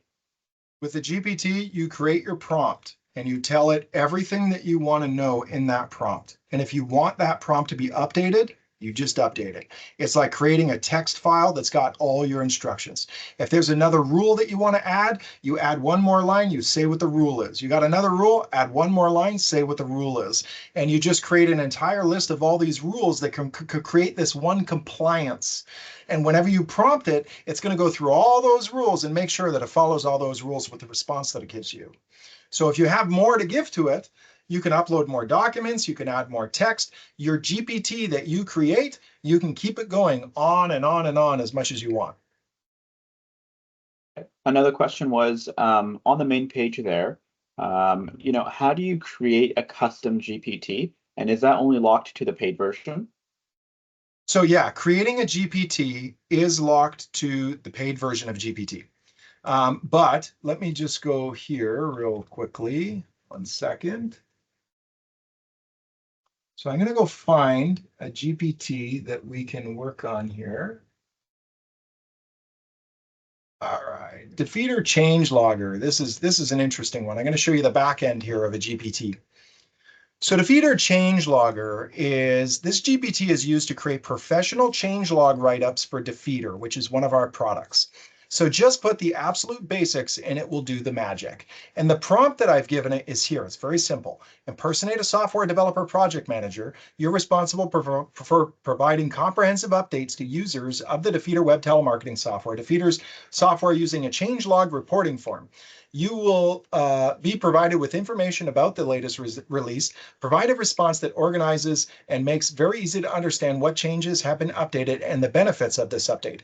Always complete updates with the line that says, if you have any feedback, bugs, or questions, and so on. And then for types and updates, it's basically given some categories. So what I've done is basically given it instructions. And if I wanted to update this, I could. So what the purpose of this GPT, if you didn't get it from the description, is I'm going to say this: rolled out new button on contact page that goes to form. All right. So I'm just really basic, just saying what this update to the software that we did was. And what it's doing now is it's creating a changelog update that is much more presentable for my customers when I roll out this description. And it's because I've trained the GPT here in my control mechanism for it. So that's how you edit a GPT. Once you create it, you have it, you can use it all the time. You can share it with other people, either other people that use GPT, or you can share it with other people in your organization. And it becomes very handy. You know, as an example, we've got some of our own GPTs here, like Robert's Rules of Order. So here I have meetings all the time, and I want to understand Robert's Rules of Order. So I can come here and ask a question. How many motions can be made in a meeting? I mean, that's sort of a stupid question, but it's telling me, yeah, I can create multiple motion types. So I could do main motion, subsidiary, privilege, incidental motions, and so on, and continue to ask questions because I've trained it like that. My Melo potato generator, sitting on a chair. Now, I only said sitting on a chair. How does it know the answer? Because my GPT has been pre-programmed. Whoops, create image of him sitting on a chair. Sorry, I didn't give it that exact prompt. And you see we have several different GPTs that do different things. I have many. We have dozens and dozens and dozens of different GPTs. If we need an expert on a particular product, like our Polycom VVX phones, how do I reset the phone without the GUI password? Now, it already knows the phone. I gave it all the training manuals, all the documentation, everything about it. Now I just ask it a natural question that I want to know about it, and I get the answer. So GPTs are incredibly useful. You only get them when you are when you're on the paid version. So that's a really important distinction between them. Okay, so real quickly, how do we use as a company? How do we use GPT? So we're using it like crazy. We've embedded it in, first of all, our operations. That's like one of the biggest things. So we all use it. We use it every day. We use it for all kinds of incredible things. We also provide a software which is intelligent AI web chatbots for businesses that want to have an AI chatbot on their website. We can pre-program that chatbot to be able to take your customer requests 24 hours a day, collect leads, triage issues, all kinds of different things. And it's heavily trained on your business, like to a T.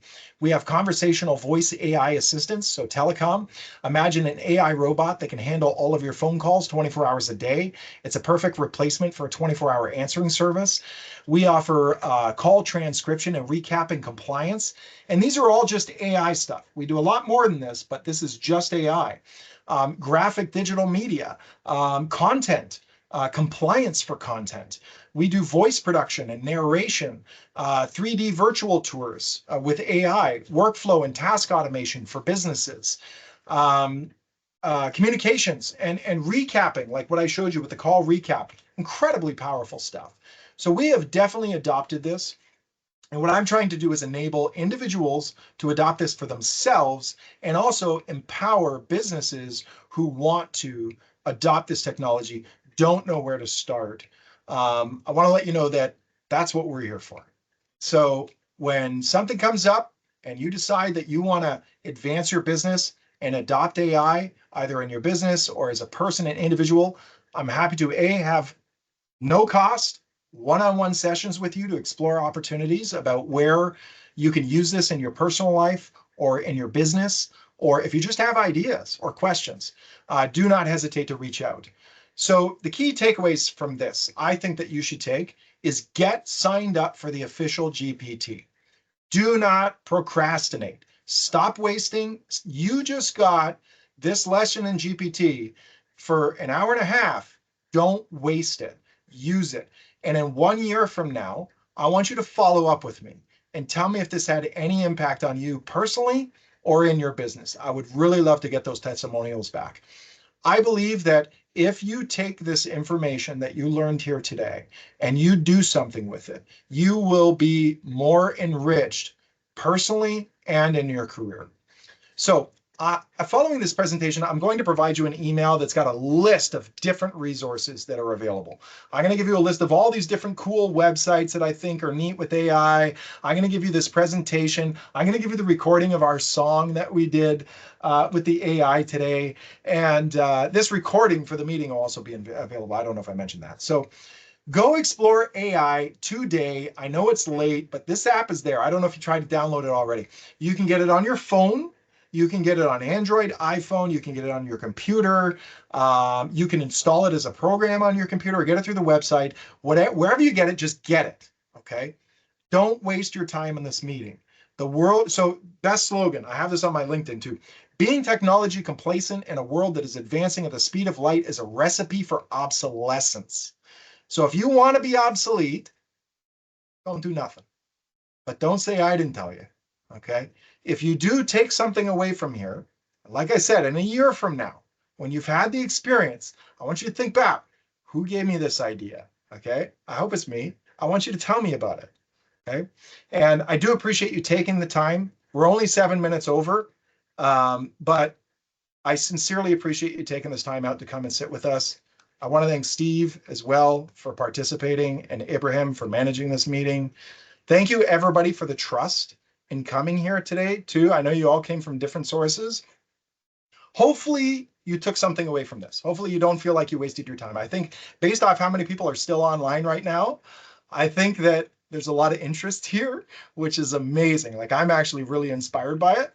So, humbly, thank you very much. Thank you for considering this. I will do this again with something different. I'm going to decide what it is. You're welcome to make recommendations as to what you'd like to learn about. But other than that, I'm going to say thank you for your time. I'll let Ibrahim and Steve say their Thank piece. you. Yeah, Thank you, actually, guys. John, just before you go, do we still have time for maybe 2 more questions, or Okay, hurry up, go. emails? Do it. Okay, Do it. these I are want a to get bit every brief. question. Okay, the first question was, why would you choose ChatGPT over Gemini? Oh, that's a really good question, because you haven't heard of Gemini. Most people haven't even heard of Gemini. In an entry, that's why I said at the beginning, I'm going to explain GPT for beginners, because GPT is the simplest way to get wet with it, right? Like to get your feet into the water. So yes, there is Gemini. There's 100 different AI solutions. But my opinion is GPT is the greatest entry point that you can have. So if you think of it as the gateway drug, right? It's the one thing that's going to get you familiar with it. It's easy to use. It's not expensive. And you start to understand it. And then you could explore it. You'd be like, hey, wait, there's Gemini. They all have different advantages. Some are better at one things versus other. Gemini can't do images for crap, but DALL-E can, which is an open AI. So, but it can also be more creative and have more responses, but it's slower to respond. So, but GPT, I just wanted to stick with this so that you learn just one simple thing. We're not going to go all over the place. You got one simple place to start. There's no excuses. ChatGPT.com or download the app, install it, use it. Let me know how it works out. What was the last question? A bit beefier, if you're willing to take it. Okay. Okay. I don't know what that means. It's a bit. I take some pretty damn good questions, I'll tell you. Okay. I'll read it for you. It might be an email, but how do you envision the ethical framework around AI evolving over the next decade, especially as AI systems gain more autonomy and impact on human decision making in critical areas like healthcare, law, and public policy? Wow. Best for last. Yeah, all I can say is legislation. Because if you leave it up to entrepreneurs and the people that are just doing it for creative reasons, they're not going to self-govern enough to be able to regulate what we should and shouldn't be doing. I think that there are definitely some levels of legislation that'll be required, some sort of oversight. I am not opposed to that. I think it's absolutely essential to some degree. I think that it's important to keep bias out of AI, but I do think it's equally important to make sure that we're putting preventative measures so that people aren't committing fraud or using AI for unethical reasons. There will be major issues between now and a year or 2 years as we're adopting these technologies, because legislation doesn't happen without examples for it to happen to. So that's probably what's going to happen. Now, who knows what future governments might hold in Canada, but in the USA, they're already locking down. You cannot make AI telemarketing calls outbound. It's against the law, right? Even though it's such a useful, incredible technology, it's a game changer, but you're not legally allowed to do it. And I'm sure the CRTC in Canada as well is going to end up doing that. So if you want a more detailed answer on that, I'd be happy to give you my opinion, but it'd only be an opinion because I'm not a legislator.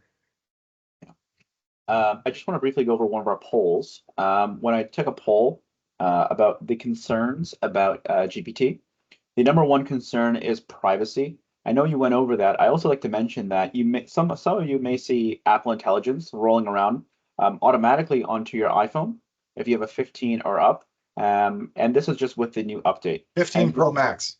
15 Pro, yeah, 15 Pro Max and up, so you're 16 and all that.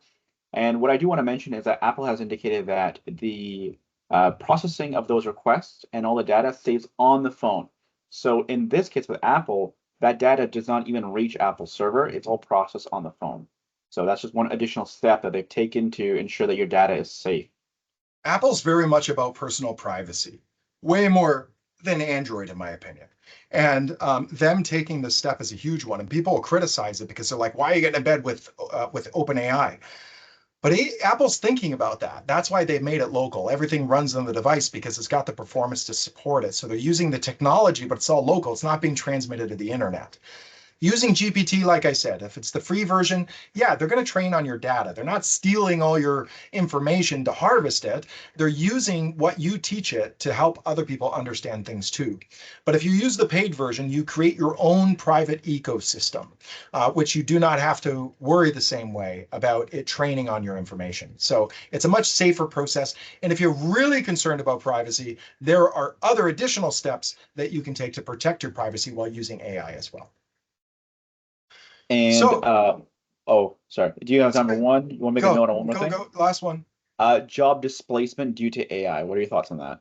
Absolutely going to happen, and it's going to be a bloodbath. It's going to be a bloodbath, and that's why I'm so passionate about this right now. Because if you don't embrace it, if you don't do something to it, because it's not going to stop on its own. Don't think for 1 second, okay?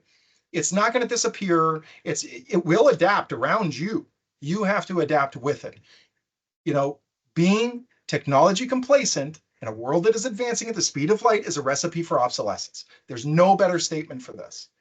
So even being a lamer, I call a lamer somebody who's not very computer savvy or literate, this is not rocket science. This is just taking the initiative to go to GPT and playing with it, creating new conversations, experimenting, trying to see what you get out of it. You spend a few days with it, I promise you. It took me 5 prompts to become hooked. I was so excited when I first used GPT for the first time. I sat down next to my wife. She's like, what the hell's the matter with you? I was like a 13-year-old on his first date. Like I didn't even know what to say. I'm like, what do I ask it? I don't know what to ask. And at first I wanted to hide it from everybody. I'm like, don't tell anybody about this. This is my secret superpower, right? And then it evolved, right? It evolved into me being like, okay, well, wait, I can use this for my business. I'm not just going to use it as a superpower. And then I give it to my staff and I teach them about it. I'm like, wait, my friends, my cousin is the perfect example. Derek lives in Barrie. Derek, let's have a 1-hour session. We spent 2 hours in our 1-hour session where we just went through shooting the shit about AI. A lot of stuff that we went through, not nearly the same presentation.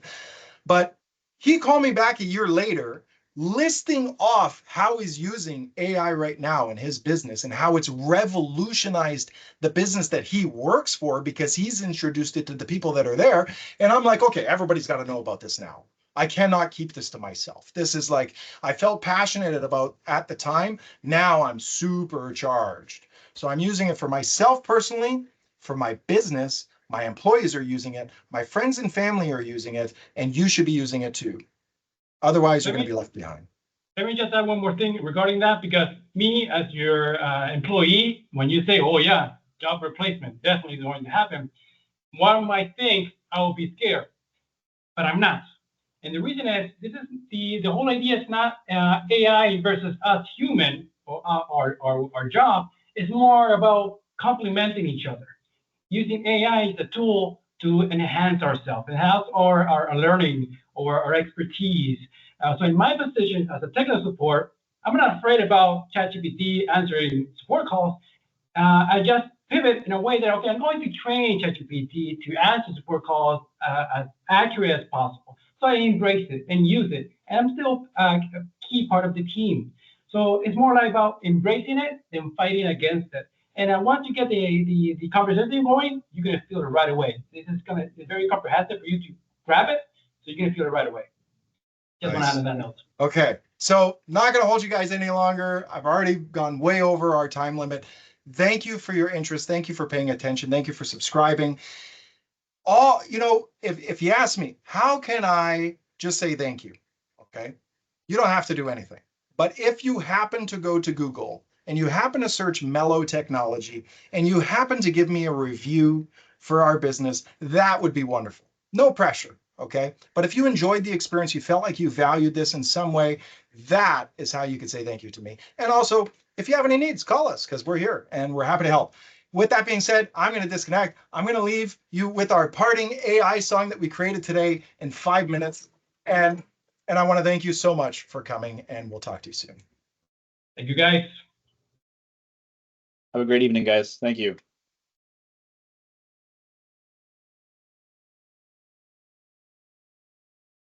Keeping us on track with Steve and Ibrahim, we were never slack. But just as we got to the customer's door, Ibrahim slipped and those phones hit the floor. He gave us that grand like, oops, my bad. And all we could do was laugh, though John looked mad. Oh, Ibrahim, you dropped those phones like down, made a real big bang, made a funny sound, but he made it up. Quick burgers and fries, we left that place with full bellies and sides. Phones on the ground, but no harm done. Just another day under the working sun.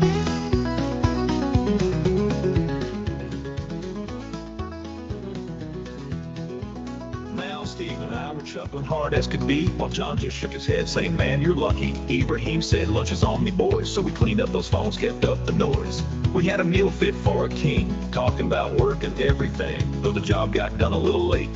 That lunch sure made it worth the wait. Oh, Ibrahim, you dropped those phones right down, made a big bang, made a funny sound, but he made it up with burgers and fries. We left that place with full bellies and sides. Phones on the ground, but no harm done. Just another day under the working sun.